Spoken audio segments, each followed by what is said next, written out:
4080 पहुंच गई second gear में। आपका आज की इस नई थी ऑटोमोबाइल जोन की वीडियो में, जहां पर मैं बात करने वाला हूं एक ऐसी गाड़ी के बारे में जो कि मेरी पहली पसंद रहती है जब भी मुझे कहीं जाना होता है।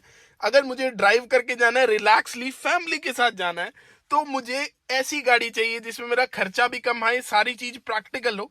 तो ऐसी गाड़ी के बारे में आज मैं बात करने वाला हूं। तो कौन सी है ये गाड़ी, अभी मैं आपको बाहर निकल के बताता हूं, बट उससे पहले इसको कोल्ड स्टार्ट कर लेते हैं। मैं हूं श्रीगंगानगर राजस्थान में अभी इस टाइम, एंड ये इसके ऐसे कुछ क्लच पेडल्स हैं। इसका इग्निशन स्विच भी काफी अपलिफ्टेड पोजीशन में है। बहुत से लोग पहचान गए होंगे इस लोगो को देख के या फिर इस सेंटर में इस मीटर को देख के, बट जिनको नहीं पता उनको मैं बता दूं, ये है जी टोयोटा की इटियोस डीजल वाली, बहुत ही अच्छी, spacious, practical, comfortable, economical mileage देने वाली माइलेज मशीन। तो सबसे पहले इसको कोल्ड स्टार्ट कर लेते हैं। तो इतने स्मूथली एनिमेशन के साथ इसकी लाइट्स जगती हैं।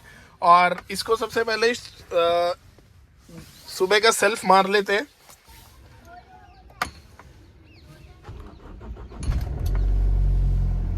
देखा आपने, इतनी ठंड में खड़ी होने के बाद भी गाड़ी ने सिर्फ नॉर्मली, अगर मैं इसको स्टार्ट करूंगा तो हाफ सेल्फ लेती है, अब सिर्फ एक लॉन्ग सेल्फ लिया, डबल राउंड, सिर्फ डबल राउंड से क्रैंक से स्टार्ट हो गई।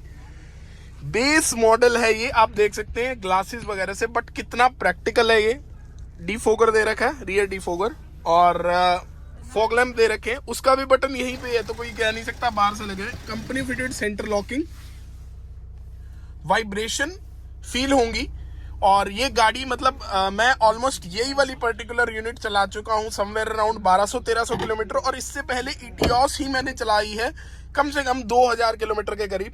काफी प्रैक्टिकल, मतलब जो निकल गई तो इस सड़क पे चलती रहती है। और सीट चारों तरफ से एडजस्टेबल मिलती है, हाइट से, वेट से, बिल्कुल ना, मतलब आपको ज्यादा टोयोटा फीचर्स नहीं देता था जैसे कि अब देने लगा है। टोयोटा देता था आपको एक रिलायबिलिटी, जो कि इस गाड़ी के साथ है। मैंने 7 लाख किलोमीटर चली हुई भी टोयोटा इटियोस। अब इसको चला लेते हैं, तो मैं आपको बताऊं मैं इसको क्यों प्रैक्टिकल कहता हूं। सबसे पहले इसकी सीटिंग हाइट देखो, लगता ही नहीं आप सिडैन में बैठे हो भाई। डिजायर से तो बहुत ऊंची सीट है, ठीक है। क्लच डीजल होने के बाद बहुत लाइट है।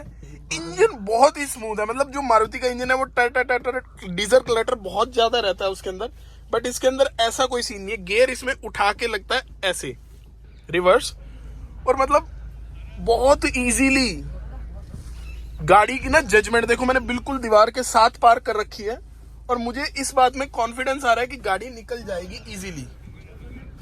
और स्टीयरिंग देखो, डीजल होने के बाद जैसे मारुति में होता है ना बहुत हार्ड होता है, वो सीन नहीं है। स्टीयरिंग भी बहुत लाइट है, देखो एक हाथ से टर्न हो रहा है व्लॉग होने के साथ। अभी इसमें कैमरा नहीं है, फिर भी इजीली मैं इसको बैक कर पा रहा हूँ। लेकिन डिजायर के साथ ये केस नहीं होता, क्योंकि डिजायर में क्या है ना, पिछला सीट बहुत नीची है और बूट बहुत ज्यादा ऊंचा है, मतलब पीछे से गाड़ी उठी हुई है। कभी भी कोई डिजायर की आप शेप देखोगे ना, इसके साथ ऐसा नहीं है, बिल्कुल स्ट्रीमलाइन है, इजीली पिक करती है। और इसका ग्रंट तो मैं क्या बताऊं, इसका जो मिड रेंज है ना वो इतना औसम है। उसके बाद इसमें कुछ नहीं है इस गाड़ी में, मतलब मिड रेंज के बाद there is no sense of pulling it out, because उसके बाद इसमें कोई सेंस नहीं बन जाता। इसकी अभी पर्टिकुलर यूनिट की थोड़ी सी अलाइनमेंट खराब है। और ट्रैक्टिबिलिटी की मैं बात करूं तो भाई साहब दूसरे गियर में है, मैं रोक दूंगा, क्लच छोड़ूंगा, उड़ जाएगी। इनोवा है ना, इनोवा जैसे। अगर एक बड़ा, इसके अंदर पावर मिलती है सिर्फ 67 bhp की। तो एक बात याद रखना, अगर कोई भी बड़ा इंजन कम पावर निकाल रहा हो, डिस्प्लेसमेंट हो ज्यादा, इसके अंदर 1400 सीसी का इंजन मिलता है, डिस्प्लेसमेंट ज्यादा हो, पावर कम निकाल रहा हो, तो एक बात याद रखना, उसका टॉर्क आउटपुट बहुत ज्यादा होगा। उसका रीजन ये है कि इनोवा को आप तीसरे गियर में उठा लो, पड़े चौथे गियर में उठा लो, पांचवें गियर में उठा लो, गाड़ी बहुत प्यार से पिकअप हो जाती है। और इनको खींचोगे तो बस यहां तक पावर दिखाएगी, एक सेकेंड में, बस ये 3000 आरपीएम तक इसमें पावर है। उसके बाद तो बस कुछ नहीं है, ऐसे लैग सा मारने लग जाती है। बट वहां तक जो आपको फील देती है ना, क्योंकि जो 100 से ये 80 से 120 जाती है, वो बहुत ही प्यारा जाती है। और टर्निंग रेडियस देख लो आप, बिल्कुल छोटी सी जगह, और स्टेयरिंग के ना राउंड बहुत प्यारे जाते हैं इसमें, मतलब पूरे 2 राउंड स्टेयरिंग के जाते हैं। देखना, ये सेंटर है, 1 2, देख ली। अब बात कर लेते हैं इसकी थोड़ी सी रफ रोड्स में।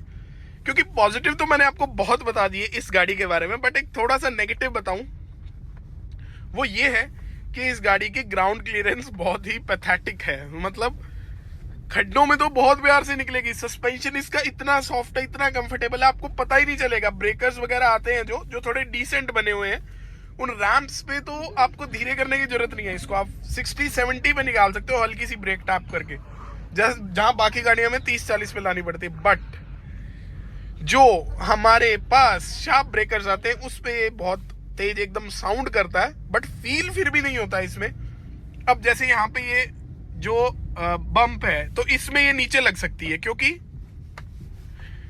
अगर इसमें वेट होता तो ये डेफिनेटली या नीचे लग जाती, क्योंकि इसके शॉकर बहुत ज्यादा बाउंस लेता है। सॉफ्ट सस्पेंशन का सेटअप देखने को सिटी रोड्स है, तो ये देखो, ये मिड रेंज इसका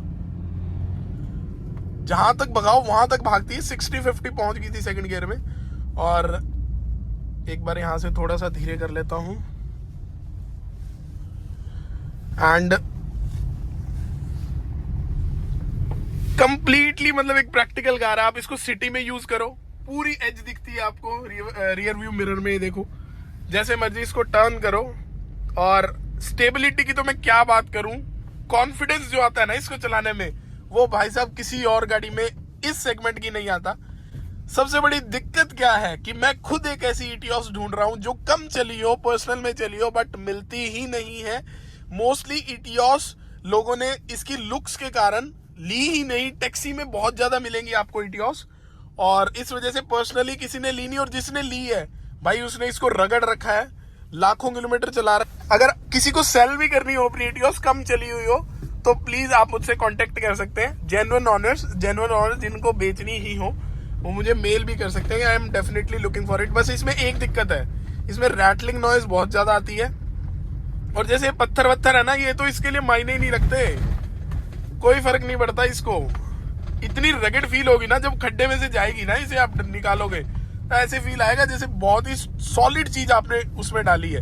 बल्कि मारुति में क्या होता है, ये स्टीयरिंग पे एकदम आपको ऐसे फील होगा। हुंडई में तो अलग ही सीन है। हुंडई वाली तो मतलब सस्पेंशन ही इतना बैक मारता है खींच के, उसके तो कहने ही क्या। अब जैसे ऐसे ब्रेकर्स है ना, उनमें इनमें सोचना पड़ता है अगर इसमें वेट होता तो। अब इसमें वेट नहीं है क्योंकि सस्पेंशन सॉफ्ट है, बैठ जाते हैं। अब जैसे ये ब्रेकर है, फील आपको आवाज आई, यही चीज अगर आप किसी और गाड़ी में निकालते तो एक अजीब सी आवाज आती प्लास्टिक की रैटलिंग की, जो कि इसमें आगे से नहीं आती। डोर्स इसके बहुत ज्यादा खड़कते हैं। मुझे पता नहीं लोग डीजल, मैंने स्पेशली टोयोटा से रिक्वेस्ट की थी if they can bring the diesel again, क्योंकि इन्होंने जब मैं स्पेशली टोयोटा हाई राइडर के लॉन्च में गया था, मैंने उनसे बात की थी, जो इनके मार्केटिंग हेड है, कि आप डीजल इंजन क्यों बंद कर रहे हैं। आपकी यारिस नहीं चली क्योंकि आपने उसे पेट्रोल में निकाला होंडा सिटी की टक्कर में, बल्कि आपको उसको निकालना चाहिए था डीजल के अंदर, जो क्योंकि आपका इटियोस का डीजल इंजन इतना फेमस है अपनी उस रिलायबिलिटी के टैग के लिए। बट वो इन्होंने कंटिन्यू नहीं किया। ये जा रही जी इसकी स्विफ्ट, 8 लाख रुपए की तो स्विफ्ट देते हैं, 10 लाख रुपए की ZXi, और वो बिल्कुल भी स्टेबल नहीं है, बिल्कुल भी। एंडुलेशंस में इतनी स्टेबल है ना, जो रोड ऐसे ऐसे होती है, चिपक के चलती है भाई, बिल्कुल। करके दिखा देता, ब्रेक टेस्ट में आपको करके। इसका ABS बहुत सेंसिटिव है, देखा आपने, करने लग जाता है, मतलब पेडल में वाइब्रेशंस आती है बहुत ज्यादा। तो मैंने पहले भी फील किया, 1-2 बार इमरजेंसी ब्रेकिंग की है मैंने इसकी। उस मामले में तो ABS थोड़ा सा सेंसिटिव है, उसको इंप्रूव कर सकता है। बट ऐसा नहीं है कि कॉन्फिडेंस नहीं आता, भाई गाड़ी रुक जाती है जहां रोकना। और ABS तब सेंसिटिव होता है जब हम बहुत ही तेज ब्रेक मारते हैं, हमें जहां हमें पता होता है कि यहाँ तक गाड़ी इजीली ब्रेक कर सकती है। बाकी C8 के इसमें टायर्स लगे हुए हैं, रिव्यू बिल्कुल बेकार है। C8 के tyres not recommended at all मेरी साइड से। योकोहामा चलाए हैं मैंने, बहुत प्यारे टायर्स हैं, बहुत प्यारे। योकोहामा जैसा कोई टायर नहीं लगता मेरे को। हाँ, उससे ऊपर ब्रांड्स हैं, मतलब उस बजट में वैसा कोई टायर नहीं है योकोहामा जैसा। मैं यहाँ पे आपको थोड़ा सा एक्सेलरेट करके दिखा सकता हूँ।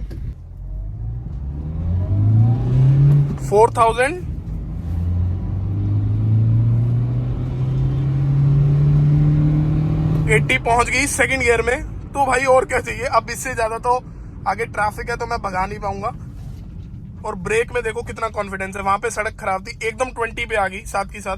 तो इसलिए मैं इस गाड़ी को परफेक्ट बोलता हूँ। इसकी जो टर्बो का पुल है ना भाई, वो बहुत मजेदार है। मतलब इसको भगाए जाओ हाईवे पे, जो इसमें मजा आता है वो सीरियसली ऑसम है।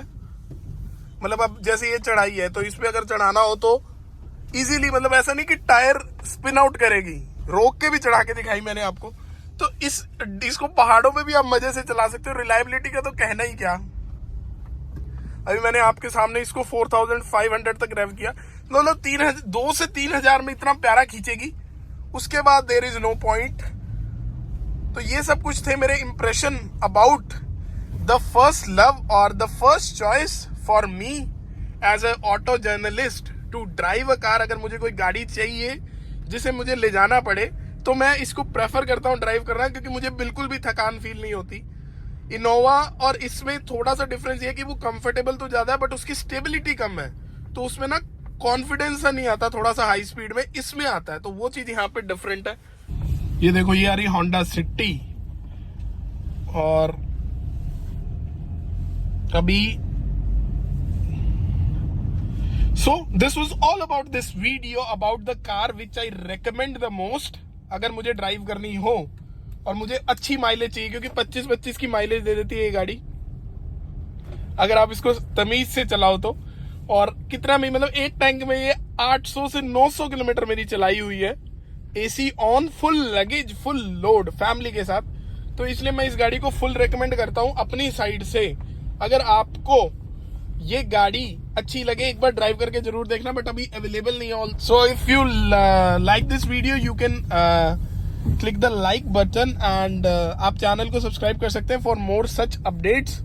एंड ये थे मेरे impressions about a practical car. अगर आपको लेनी है तो आप जा सकते हैं, अगर आपके पास है, आपको बेचनी है तो आप मुझे कॉन्टेक्ट कर सकते हैं। देखने के लिए हमारे चैनल को सब्सक्राइब कर सकते हैं। Thank you so much for watching.